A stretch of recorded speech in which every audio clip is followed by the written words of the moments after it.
Sveiki! Pradėkime šį filmuką nuo vieno vaizdo klipo apžvalgos. Man nereikia bendrinti duomenų savo kompiuteriu. Galbūt taip yra dėl užkratos nustatymų? Nemanau, jog tai dėl užkratos nustatymų. Galbūt tai dėl netvarkingo vartiklio ar maršrutizatoriaus įskiepio nustatymų. Gal geriau susitrikio prašymą, kai oficialų operacinės sistemos tiekėjo paprasinti tikrą pasiekinę. Neskubėk, imk šį lankstų diskelį ir įkišk į savo kompiuterio lanksčiųjų diskų nuskaitytuvą. Palauk. Atleisk, aš jau lanksčiųjų diskų nuskaitytuvą savo kompiuterį neturiu. Turiu tik atminties laikmenos universalią jungtį bei diskasukį. Tuomet imk šią laikmeną su universalia jungtimi. Turiu omenyje atmintuką? Būtent. Atsidaryk katalogą pavadinimų terpės pasirinktis. Atverk bylą pavadinimu Krypčių diagnostika ir sukompiliuok šią programą. Jeigu programa nesusikompiliuoja, nueik į valdymo skydą, pasirink vartotojo abonentai, nuimk vartotojo apsaugą nuo žalingos programinės įrangos ir pabandyk sukompiliuoti iš naujo.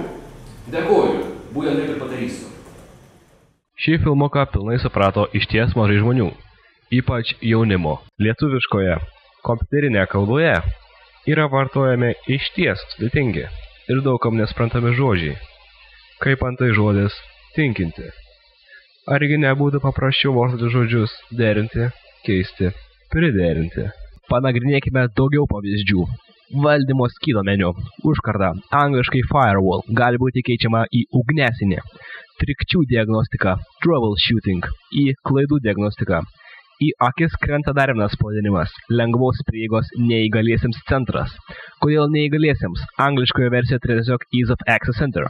Ir visą valdymo skydą puošia pavadinimas, kuris nelpa net su didžiosiomis piktogramomis – informacinių pranešimų srities piktogramos. Kai kuo puikiausiai galima praleisti žodį informacinių.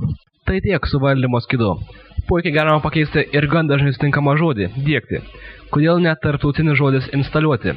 Šnekamojoje kalboje nėra teisė girdėti vartojant žodį diegti.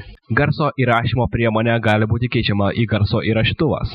Programa piešimas į piešimas ar piešyklė.